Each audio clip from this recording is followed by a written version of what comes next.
जी अस्सलाम वालेकुम ख़वातीन व हज़रात, मैं डॉक्टर अकील जावेद आपकी खिदमत में हाज़िर हूँ। आज का जो प्रोग्राम है बेसिकली थैलेसीमिया पे हमने रखा हुआ है। थैलेसीमिया क्या है आपको बड़ी डिटेल से बताएंगे इंशाल्लाह ताला। ये प्रोग्राम सुनने के बाद एक होम्योपैथिक डॉक्टर या होम्योपैथिक स्टूडेंट इस काबिल हो जाएगा कि वो थैलेसीमिया को समझ सके, उसको क्योर कर सके, उसकी रीज़न्स पे काबू पा सके और उसकी प्रिवेंशन में और सोसाइटी को इस बला से निजात दिला सके और होम्योपैथिक वे ऑफ ट्रीटमेंट की डिस्कशन कर सकेगा इंशाल्लाह ताला। तो हमारा दावा है ये प्रोग्राम हम जूनियर डॉक्टर्स के लिए या स्टूडेंट्स के लिए करते हैं। तो बराए करम अगर होम्योपैथिक डॉक्टर हैं तो इस प्रोग्राम को ज़रूर देखिएगा, इससे आपके इल्म में इजाफा होगा। अगर किसी पेशेंट का कोई मसला हो तो बराए करम वो अपने फैमिली फिजिशियन से या जो भी करीबी फिजिशियन है उससे रब्ता करें और सेल्फ मेडिकेशन में नहीं जाएं। तो मैं doctor Aqeel Javed AJ health TV के नाम से मेरा यूट्यूब चैनल है। तो अगर आप इसको सब्सक्राइब कर देंगे तो मेरी अपडेट्स आपको मिलती रहेंगी। Let's come to again the topic thalassemia. Thalassemia basically Greek word है जो कि थैलसी से है, मतलब थैलसी का जो मीनिंग है इसमें ग्रीक में वो सी के लफ्ज़ों में आता है। बेसिकली जो मेडिटेरेनियन सी था इसके पास से ये बीमारी स्टार्ट हुई 1925 में। एक अमेरिकन डॉक्टर थॉमस कूली उनका नाम है।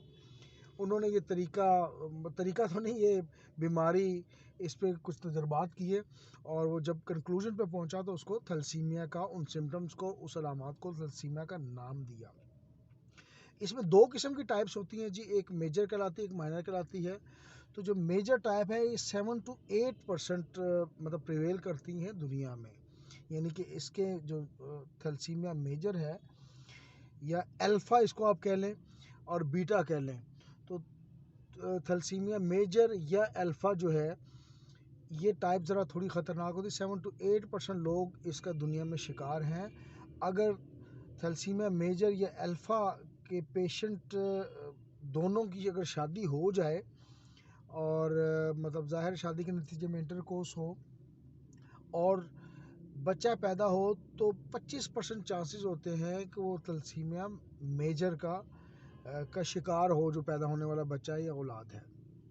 इसी तरह 50% थैलेसीमिया माइनर यानी कि जो थैलेसीमिया बीटा है वो पैदा होने के चांस होते हैं और 25% ऐसा भी होता है कि वो बच्चा नॉर्मल पैदा हो, उसको ना थैलेसीमिया मेजर और ना थैलेसीमिया माइनर हो। तो ये इसकी कंट्रीब्यूशन है। इसीलिए वो कहते हैं ना कि ख़ानदान में जो शादियां हैं वो अवॉइड करें और ब्लड को ज़रूर टेस्ट करवाएं और ब्लड पे ज़रूर रिसर्च करें ताकि इस किस्म के मसले मसाइल पैदा ना हों। तो ये थोड़ी सी मैंने एक इंट्रोडक्शन दे दी आपको।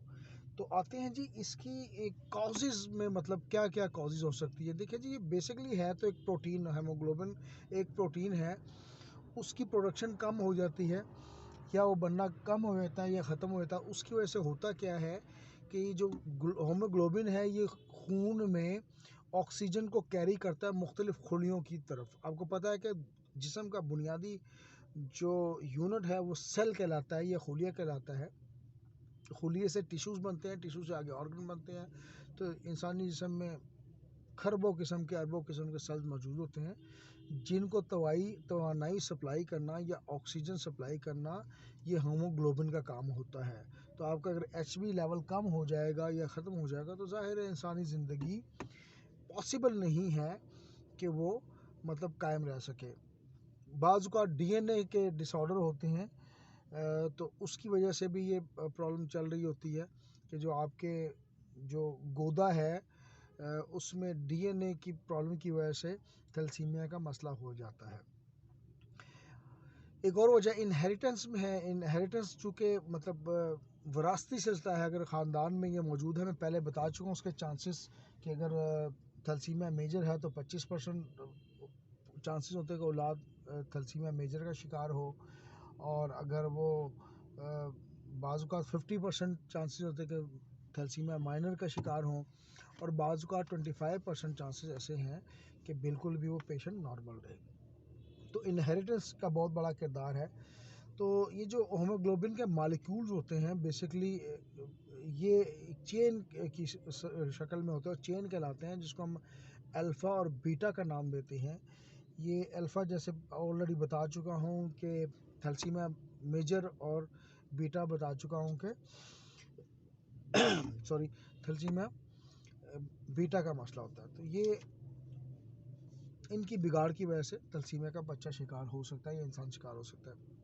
अब आते हैं कि सिम्टम्स क्या है। सबसे बढ़ के सिम्टम जो है फटीग रहती है, थकावट रहती है। जब आपको ऑक्सीजन नहीं मिलेगी और आपकी एनर्जी के लिए ऑक्सीजन ज़रूरी है, तो जाहिर है पेशेंट थकावट का शिकार रहता है और बहुत कमज़ोर हो जाता है। पेल मतलब येलो कलर की उसकी कम्प्लेक्शन हो जाती है। स्लो ग्रोथ है, बाज़ का जिस्म में ग्रोथ की काफ़ी कमी हो जाती है। एब्डोमिनल डिसऑर्डर होते हैं, बाज़ का पेशेंट में स्वेलिंग हो जाती है। इसकी ये जो आपका क्या कहते हैं, पेट का जो एरिया है, इसमें स्वेलिंग हो जाती है। यूरिन बाज़ का डार्क कलर का आता है, तो उसमें ज़ाहिर है उसमें आप जिगर की इन्वेस्टिगेशन की तरफ जाते हैं। अच्छा, ये बाज़ू का तो 2 वीक्स में भी या 2 मंथ्स के बाद भी खून चाहिए होता है, बाज़ू का 6 माह में भी चाहिए होता है।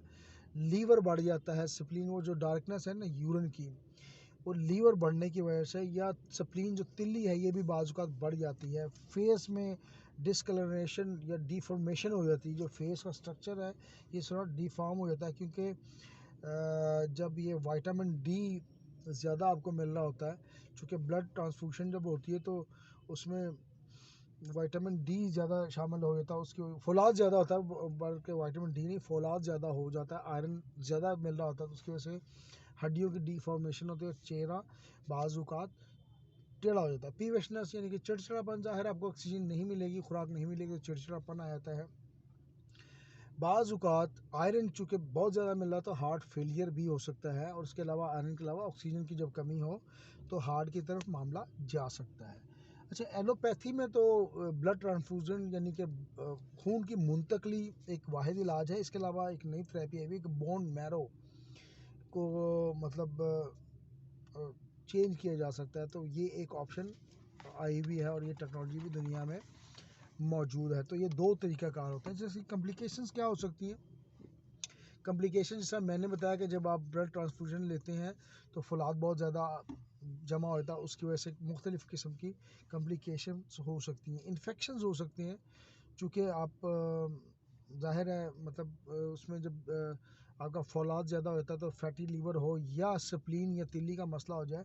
तिल्ली आपको पता है कि एक फ़िल्टर का किरदार अदा करती है और इन्फेक्शंस को रोकने में बहुत सारा किरदार अदा करती है। तो जब तिल्ली बढ़ जाए या तिल्ली की कॉम्प्लिकेशंस हो जाए स्टोन की वजह से, दूसरी कॉम्प्लिकेशन अगर रिमूव करवा दें तो इन्फेक्शंस बढ़ने के चांसेस होते हैं, यानी कि आप पे जरासीम ईज़िली हमला कर सकती है। और दूसरा मैंने आपको बताया जब आयरन की ज़्यादती हो जाएगी, फौलाद की ज़्यादती हो जाएगी इस समय, तो हड्डियों की डिफॉर्मेशन यानी कि उसका शक्ल बिगड़ी हो सकती है। ए लार्ज स्पीन और लीवर का मसला हो सकता है, यानी कि बढ़ी हुई तिल्ली और जिगर का मसला हो सकता है। स्लो ग्रोथ ऑलरेडी मैं बता चुका हूँ, उसकी मतलब एक ये वजह हो सकती है। हार्ट प्रॉब्लम्स स्टार्ट हो सकते हैं जब ऑक्सीजन कम मिलेगी, तो ज़ाहिर है मतलब दिल के मसले मसाइल हो सकते हैं। अच्छा जी, अब आते हैं होम्योपैथिक मेडिसिन की तरफ। होम्योपैथिक मेडिसिन में जो सारे 10 मेडिसिन है, मेरे पास सलेशिया है। सलेशिया बड़ा अच्छा काम करती है और सलेशिया में स्किन के हवाले लाजमी होता है। 30 में ये अच्छा किरदार अदा करती है।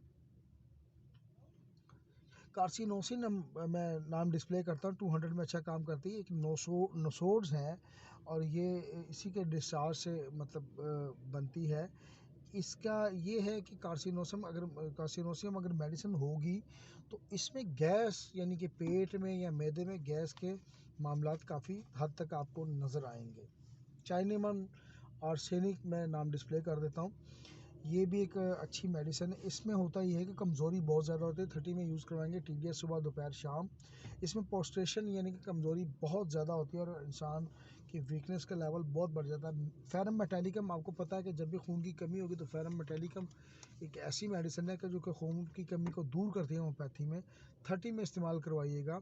नेट्रम म्योर एक अच्छी मेडिसिन 200 में अच्छा काम करती है। नेट्रम म्योर का जो पेशेंट है वो नमक ज़्यादा पसंद करता है। अच्छा, नेट्रम म्योर की एक जज्बाती कैफियत के सिम्टम ये है या माइंड सिम्टम में है कि जब नेट्रम म्योर के पेशेंट को तसल्ली दी जाती है तो उसको बुरा लगता है और उससे वो अनकंफर्टेबल फील करता है। फास्फोरस 30 में सुबह दोपहर शाम। इसमें फैटी डिजनरेशन, इनके लीवर फैटी हो जाता है, स्प्लीन फैटी हो जाती है और ये फैटी डिजनरेशन की तरफ मामला जाते हैं। रेडियम ब्रोमियम प्रोटम एक मेडिसिन है, 30 में यूज़ करवाइएगा। इसमें होता है कि pain all over the body चल रही होती है। एक्स-रे 200 सुबह दोपहर दीजिएगा। 3 से 5 कतरे औरल, या अगर पानी मिले तो 5 से 7 कतरे उसमें मिला लें। इसमें जो होता है टेस्टिकल्स और ओवरीज का पेशेंट में मसला होता है। अगर मेल है तो उसको टेस्टिकल के इश्यूज लाजमी होते हैं। अगर एक्सरे मेडिसिन होगी टेस्टिकल का मेल में इशू होगा, और ख़ातून होगी तो उसमें ओवरीज का मसला होगा। तो दुआओं में याद रखिएगा। Me doctor Akeel is right now signing off. तो इंशाल्लाह ताला मिलते हैं एक नए प्रोग्राम में। AJ हेल्थ TV को प्लीज़ सब्सक्राइब कर दें। Thank you very much.